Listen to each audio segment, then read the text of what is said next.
slow po man yan. Yung palaro ang pala. Patigas siyempre, pahot.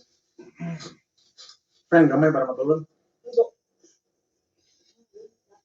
Daot yun. Ay, daot yun. Kamay, hindi ako.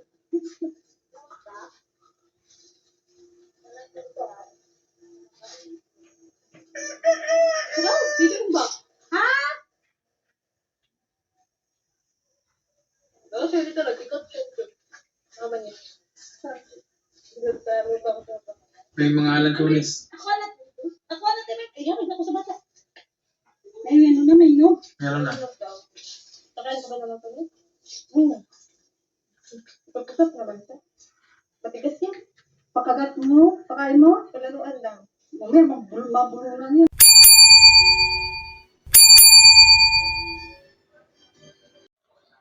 So ayan, mga kabayan ko. Kumusta pa kayo? Kumusta? Pwede sana kayo. Ngayon ulit ako mag-upload patungkol kay Krishna. Mga kabayan ko. Shoutout sa inyo lahat. Mga kabayan ko dyan. Luzon, Visayas, Mindanao. Hanggang sa ibang bansa. Kumusta pa kayo? Sana po nasa mabuti kayong kalagayan. Yung mga OFW natin dyan sa ibang bansa. Lalo sa Middle East. Ingat-ingat kayo lagi dyan. Mga kabayan ko dyan. Mga viewers si Krishna dyan sa ibang bansa. Shoutout sa inyo. Welcome na welcome po kayo sa aking YouTube channel, Rani Chinel. Magilito sa Pilipinas, Luzon, Visayas, Mindanao. Okay? Shoutout sa inyo. Please subscribe, like, share, and comment sa aking YouTube channel. Okay? Shoutout kay Krishna sa mga Krishna supporter. Chris Pau Fanatic. Shoutout sa inyo. Sana po nasa mabuti kayong kalagayan at malayo sa karamdaman. Mga viewers si Pugo Bihero, shoutout kay Pugo Bihero sa kanyang team. Sa kanilang pagmamisyon, ingat. Kay Kalinga Prab, Kiabal, Ate Nati Jack, sa pagmamisyon nila. Ingat. Okay, mga kabayan ko. Tuloy tayo. Meron akong comment, reaction dito kay Krishna. Mga kabayan ko. Kasi meron dito nag-chat na sa comment section na nabasa ako dito sa akin nang sabi, Kuya Randy, sabi ito, ang pangalan to mga kabayan ko si Leonora. Basa tayo. Kuya Randy, good evening. Ang sweet pala ni Krishna sa kanyang anak at ang gwapo. Manang-mana siguro to sa kanyang ama, itong batang ito. Oo. Mga kabayan ko, sabi ni Leonora, ay kay Leonora, ang sweet daw ni Krishna sa kanyang anak. Okay? Ito liliwanagan ko lang mga kabayan ko. Alam ko sa mga viewers, comment lang kayo dito sa aking YouTube channel. Kung di ko pa kayo nakapag-subscribe, subscribe lang po kayo sa aking YouTube channel. Okay? Ito, Leonora, paalala ko lang, hindi po niya anak yan. Pamangkin po niya yan. Kung mapapansin natin sa mga previous upload ni Krishna, ay nakikita na natin itong batang ito. Talagang malambing talaga si Krishna sa kanyang mga pamangkin. Malambing talaga siya. Nakikita naman natin kay Krishna yung kagandahang asal niya. Siya ay talagang napaka mabait na dalaga at mapagmahal sa kanyang mga pamangkin. Hindi lang nakita yung baby na yun, nakita natin. Kalang yun eh. Pinakita natin ay isa lang yun sa pinapakita ni Krishna sa kanyang mga pamangkin. Na isa sa mga kanyang mga pamangkin. Pero marami na siyang mga pamangkin kasi yung mga ate niya may mga asawa na at may mga anak. At yun nga, yung isa sa dinala ni Krishna doon sa kanyang farm ay pamangkin niya yun, yung bata na yun. Hindi niya anak yun. Lilinawin ko lang, baka yung iba naman, lalo na yung mga bashers dyan, na magko-comment. Yung iba, kesyo, tawag dito, kesyo, naglilihim pa, yun naman pala, may anak naman pala. Mga ganon, sa comment section lalo yung mga basher. At lalong-lalo siguro, yung kapitbahay nila na kinaiiritan niya o kinaiinisan niya o kababaryo niya na gumagawa ng issue na wala namang katotohanan. Di ba?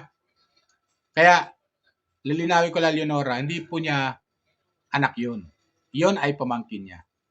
Ganon si Krishna kasi maglambing sa kanyang mga pamangkin. At lalo yung baby, nakita naman natin, yung baby, talagang bakuan talaga. Tuwan-tuwa si Krishna siyempre, kahit pa paano, natatanggal din yung kanyang stress pag nakikita niya yung kanyang mga pamangkin. Di ba? Ganun yun, mga kabayan ko.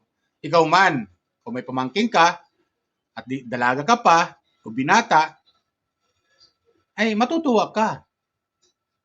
Pag bata talaga ang hawak mo. Lalo-lalo kung ikaw ay matanda na at apo mo na, matutuwa ka at maging masaya ka pag nakita mo yung iyong mga apo. Di ba ganun yan, mga kabayan ko? Ganun si Krishna. Talagang mapagmahalang sa kanyang mga pamangkin. At ito, isinama niya doon sa kanyang ipinapagawang farmhouse. Kasama mga kapatid niya, di ba? Sama yung,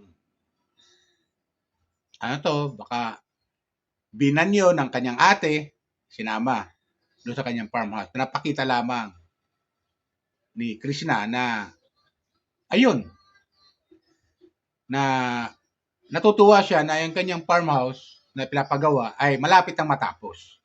Mga kabayan ko. Ito, papakita ko sa inyo. Kumuha ko doon sa video clip kung saan ay ang sabi ni Leonora ay may anak na si Krishna at ang sweet sa kanyang anak. Ito, papakita ko. Hindi niya po anak yun. Lilinawin ko lang mga kabayan ko. Comment lang kayo. Hindi po niya anak yun. Pamangkin niya po yun. Ito, pakita natin sa inyo. Ito, pakita natin Pasok!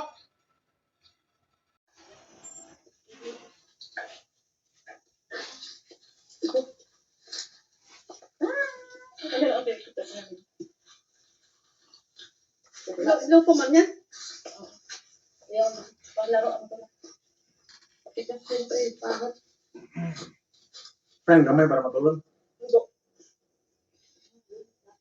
Daot yun. Ay, daot yun. Kaya may dako.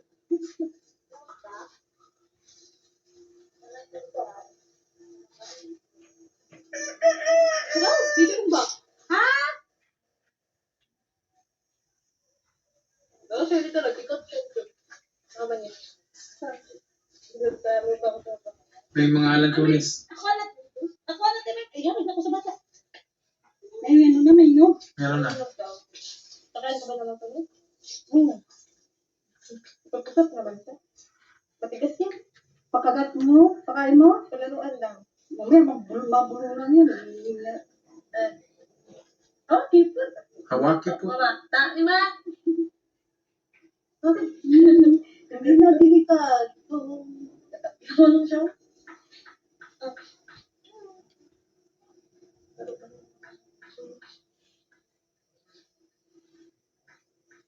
Dapat ka tago. Awabe! Akat dili. Ha?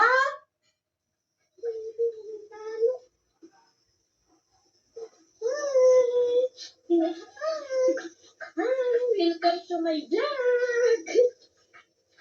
Madamo pa dito, di ko pa nakapa. Alam dito.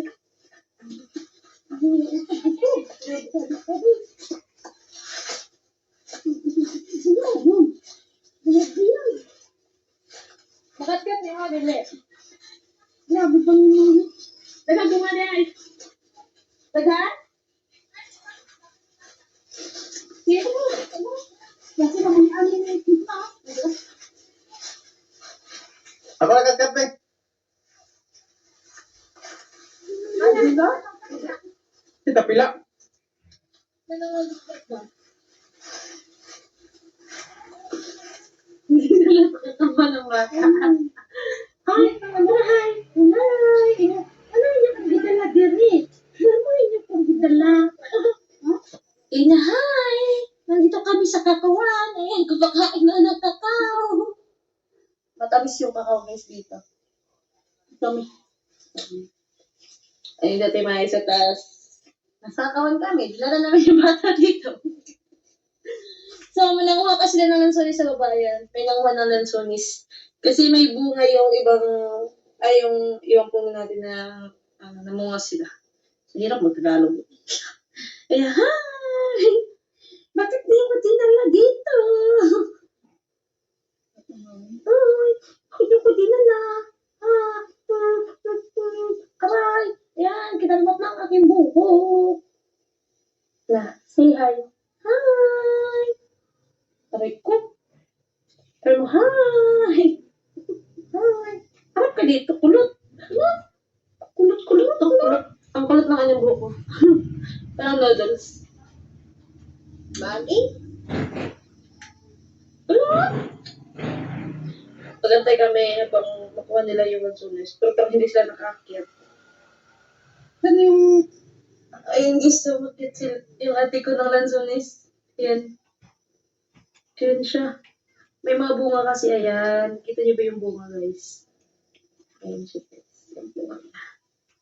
Ang ate ko, ayan na. Expert niyan sa pag-aakyat ng mga puno. Yung ate ko, dati yung monkey. Monkey twink. Aray, ayan ang mama ko!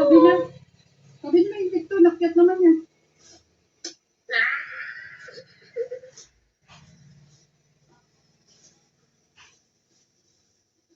Alright, guys, no?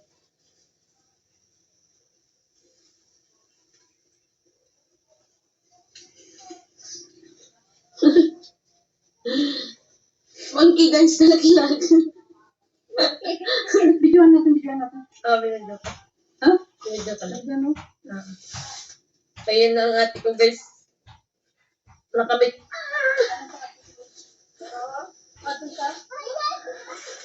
Ayun, guys, so ano kasama na? Punta ka dito. So, ayan, di ba? Kita nyo. Masaya talaga si Krishna. Pag nakita natin lang masaya si Krishna, masaya na rin tayo mga viewers. Lalo mga solid supporter ni Krishna. Natutuwa lang ako sa kanya. Dahil sa yung kanya mga pinaghirapan ay unti-unti niya nang natutupad. Diba? At nakita natin sa kanyang upload video na nakabili uli siya ng panibagong alaga na hayop at itong kalabaw. So meron na siyang kambing, meron na siyang mga manukan, meron na siyang babuyan, di ba? At meron na siyang kalabaw. At may nakita tayo, siguro yung kabayo na nakita natin na sinakyan niya, baka kanya na rin yun. Pero wala naman sinasabi, di ba? Baka lang. Di ba? Ganun yung mga kabayan ko. Komenta kayo, ha? Malay natin. Kasi maluwag yung kanyang farm, eh. Yung kanyang farm, maluwag, eh. Yung lupain nila, maluwag, eh. Talagang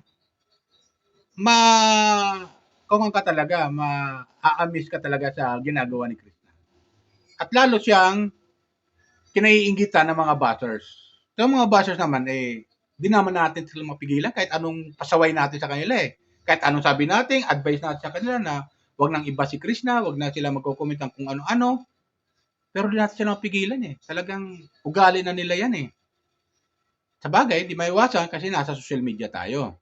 Pero dapat, maging aware tayo. Di ba? Maging aware lagi tayo sa mga bawat bibigkasin natin. Di ba? Na hindi tayo makakasakit ng damdamin. Pwede man tayo mag-comment. Bakit hindi? Pwede tayo mag-comment. Huwag lang may nakakasakit tayo ng damdamin ng kapwa. Di ba? Ang kagadahan dito kay Krishna, bagamat dati-rati, di ba? Napanood na natin yung mga previous upload niya na galing siyang ospital. Pero pinapakita pa rin sa atin na masaya siya. Nakangiti siya. Di ba? Bagamat meron siyang nararamdaman, nakangiti pa rin siya. So, ganun siya. Kasi sinabi naman niya yun sa kanyang live na kahit meron siyang nararamdaman, ay pinipilit niyang tumawa para lang tayo mga viewers ay mag-enjoy sa panonood sa kanyang mga upload video. At yun naman ang gusto natin kay Krishna. Yung isang masayahing dalaga na talagang walang itinatago, nakaplastikan, at talagang masipag, at may mga pangarap sa buhay. At may pangarap sa buhay, di ba? Nasabi natin, may pangarap sa buhay. Kasi nga, ang pangarap niya ay makatulong sa kanyang pamilya at sa kanyang sarili na rin. Di ba? Pag tumagal-tagal yan, balang araw, kito paano, makatulong na rin siya sa ibang tao, sa kapwa, lalo na sa lugar nila. Di ba mga kabayan ko? So, ganun lang. Ganun ang mindset ni Krishna. Ang iniisip niya kung paano siya makatulong sa kanyang pamilya, sa kanyang sarili, at sa ibang tao. Nakita naman natin mga previous niya, nagagawa niya na mag-charity sa tulong ng ilang mga sponsor na sumusuporta sa kanya. Di ba? Pero sa ngayon, nakapokus siya dyan sa farmhouse niya. Kaya, wag muna nating asahan na si Krishna ay makikita natin sa pagcha-charity, sa pagtulong sa kapwa. Pero ganun pa masabi niya, hindi niya na naibibidyo, nagagawa niya na rin tumulong sa kapwa at di na yun naibibidyo. So, tumutulong na siya. Hindi lang niya ipinapakita sa video. Makarinig natin yun sa kanyang mga live. Kaya yung mga bumabatikos sa kanya, na Keisho, nagbablog ka, di ka naman nakakatulong sa kapwa. Mali po yun, mga kabayan ko. Nakakatulong po siya sa kapwa. So, ganun siya. Napakabait ni Krishna sa kanyang pamilya. Di ba? At least, nagagawa niya ng tumulong. So, yun lang sa akin, mga kabayan ko. Sana nagustuhan niyo aking comment, reaction sa video patungkol kay Krishna.